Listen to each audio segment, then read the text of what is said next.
Maverick 100.9 Aggie Lands Country Alternative. It's Corliss, and I just made a new friend all the way from Laredo, so I don't even know if I'll ever get to see you in person, but Mick Cruz is here. How are you, Mick? I'm doing great, Corliss. Thank you for having me. I am so glad to have you. I've already been introduced to the dog and the wife, and we're just having a grand old time here on Zoom, aren't we? Yes, actually, we are. It's to meet you. I was looking you up on Facebook and stuff, and I was looking at some of your pages, and I was like, oh, this is going to be great. Ah, I I can't wait. love that. Don't you know that it's my job to stalk you before the interview, not the other way around? Well, I kind of like to put obviously we're on Zoom now, but I like to put a face to the name. So I was like, I Yeah. got to go up, see what she's at. And I was just checking out some stuff. So it was great. I The was looking only forward to this. difference on finding me on Instagram and Zoom is Zoom. I'm normally still in my PJs. Yes, you did mention that. Oh, man. That's Well, the this beauty. I guess that's the beauty of this, right? You don't have to really dress up in that sense. on that same line, this is also how I get to connect with an artist from Laredo. It's very hard as an independent artist to get your music out to radio and all the people. And then when you don't even live near us, it's not like you can just pop by the station and introduce yourself. Absolutely, yeah. It's a little tough down here in the border town of Laredo. So we are a little further out.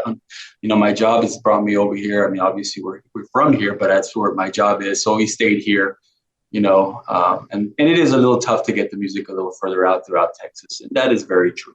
Yeah, well, that's what we've got this for. So we are introducing you to Mick Cruz today. And you've got a brand new single called Without You, which sounds lovely. Would you tell me a little bit about this tune before we take a listen? Sure. Yeah. Without You was written for a friend of mine that actually went through, a breakup. And, what happened was, I guess you left that girl a little too early. And then the song is going to go ahead and we speak about, breaking up and then maybe regretting that. Mm-hmm. So then you realize that, oh, maybe I jumped the gun a little bit. So, I got to try and get her back. And so the song was written in that perspective from saying, you know what, without you, it's not working. So I need to figure out how to get another chance here and maybe rekindle that. So the story was written that way. Originally, it was a slow song, but I was like, you know what, I'm going to make it a fast song because some of these love songs, a lot of love songs that are slow tempo. I was like, you know what, I'm gonna try and pick it up a little bit. So we put a little bit faster tempo on that one. So it worked out well. It's kind of fun how you mix the almost a sad story, but you make it into a happy song. Like that's kind of fun. That's different. Yeah, exactly. And in the end, it worked out well. So it did. You made a mistake, and you say, no, I need to pull back. I need to get back with her, and the rekindling happens, and that's what the song is talking about. Beautiful. Well, we're going to take a listen then. For the first time on Maverick 100.9, this is Mick Cruz and Without You. Due to copyright, Brian Broadcasting is not licensed to air this single for you in podcast form, but you can now find it anywhere that you stream and download music. And today's interview continues now. Maverick 100.9, you heard it here first. That was Mick Cruz and Without You. I've got Mick on with me, and we're just having a jolly old time here on Zoom. We mentioned earlier you live in Laredo, and it's so funny that when you logged on to Zoom, you logged on to your wife's account, said Terry Cruz. I thought that was a joke.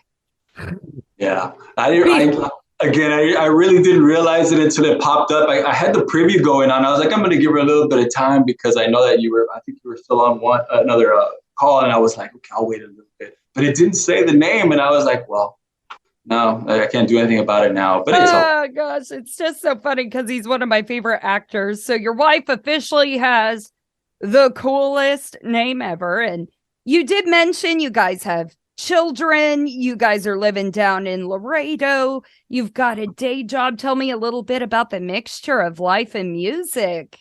Yeah, it's been tough. I mean, in that sense for music, I've been doing music for quite a while. I've been writing a lot of songs, but it took a backseat to life. Basically, Yes. we got married, we got my kids, were my responsibility. So what I did is I tried to perform, along the way, whenever I could, because I love music so much. But I did try to meet my responsibilities and make sure that my kids had everything they needed. I try to get a steady job, obviously, which is what I have, and make sure that they had everything possible. And thankfully, they're grown now. They're both in college now, and that's also where I want to help them financially and try to help them as best I can to give them the best opportunities. And now this was my moment. Now I talked to my wife, and we were like, maybe this is the time, to go ahead and all these songs that I recorded and did, let's get them out there, because they've never really been heard. I mean, thankfully in Laredo, I got a big supporting cast, and I got to shout out to Laredo for helping me with that. Laredo does support Mick Cruz, but they did play some of the songs here locally, but outside of Laredo, these songs were never really, they never gained any traction until now. So thankfully, people like you have helped me to get these songs out there, and this is what we're trying to do right now. What a very exciting part of your life, after all that time of being a musician. It's almost like it bottles up and you got to explode, man. You got to get it out there. And so now that your kids are grown like that, are they a fan of Dad? Well, they better be. Yeah, no, they are. They definitely are. And, we all sing together, at times. My son actually does rap. So, which is kind of, a bit off, right? And I was like, he definitely used to sing with me when we were little with country, and we'd pick up the guitar, just, like a normal family would around the barbecue pit, or we would sing and he would sing along with me. We have actually some cute videos, but he took a different liking to a different genre. So he actually does rap music too. So he's doing his own thing now. And so I'm like, you know what, son, this is going to be your time, and this is going to be my time too. So this is where we're at right now. This is a stage of our lives where now music can kind of come a little bit more into the front. And you can support each other in your music Correct. careers. Did you ever picture that as a father? Never at all. And I never thought he would go to rap either. I thought he would listen to country so much. Well, I did have a rock background, so I listened to a lot of rock and country and classics. And now I just really listen to everything. Yeah. Bruno Mars. I love all these types of musics. And so he actually just leaned that way, and I stayed in my lane of country, which I thought I loved. And I love the storytelling type of country, just like everybody else does.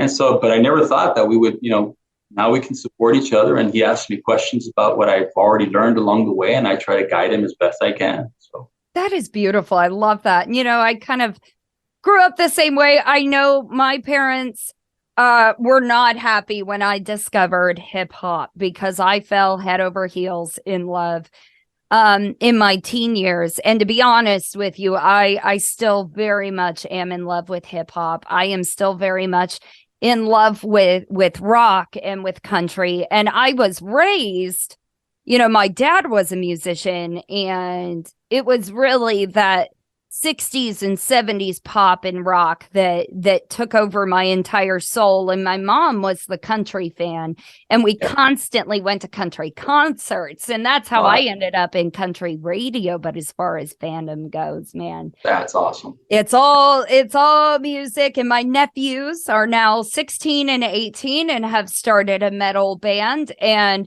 I am their biggest fan and their biggest cheerleader and their biggest supporter. And so it still runs in the family. It just takes different roads. Absolutely. Yeah, you're absolutely right. And it is beautiful to see them, his creative side to come out, where he writes his own lyrics, and, we bounce ideas off. I got some, obviously, without choosing my current single, but we got some other stuff ready. Hey, son, which one do you think is, the next single? We got to get ready for the next one. We got to have it all lined up. So I guess I obviously we have to get things ready. So we bounce a bunch of ideas off each other, and it's really cool to share that part of I guess our lives with each other. So yeah. Really nice.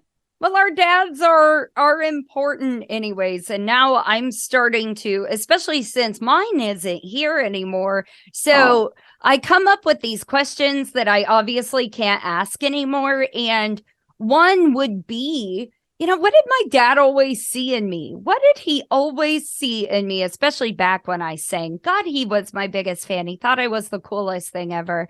But now that my nephews are doing it, I get it. Like that question has been answered. I'm like, oh, this is what he saw. This is what he felt. That's crazy. Such a proud moment, such a beautiful thing. And it's just, you probably couldn't even find words. Sometimes you get stunned. Like the first time he sang, I was like, well, I didn't even know you could do that. Yeah. It's so, more of a feeling than it is a description. Absolutely. Sure. So I'm sure he was very proud.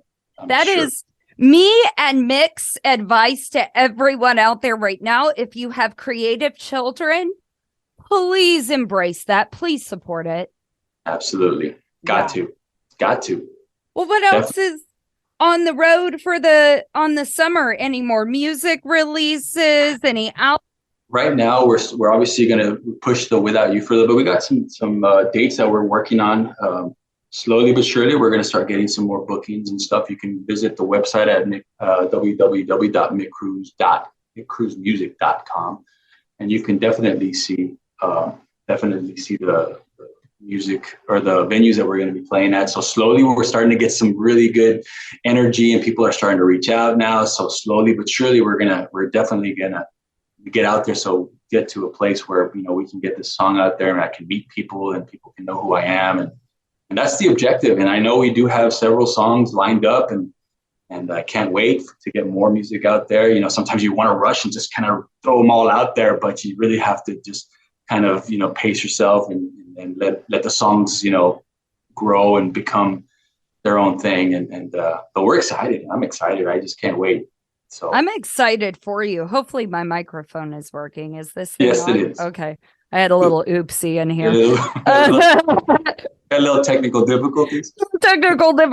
But no, it does. It absolutely sounds like I think this year is going to be big for you. You are diving into it with the right attitude and such a game plan, and it's really cool to see. So I'm very excited for you. Y'all, please follow Mick Cruz and get this new single, Without You, because I think you're going to be very, very happy with who I'm meeting here, because I'm just a fan just from meeting you right off the bat. Thank you so much, Corliss, and thank you for supporting me. Really means a lot. I mean, I'm trying to get we're obviously trying from down here down south to try and get trying to get all these radio stations and all these people to listen to this song. And I hope that people embrace it and love it. And people like you that really, really are really special to me. And thank you so much for your support. I truly believe that.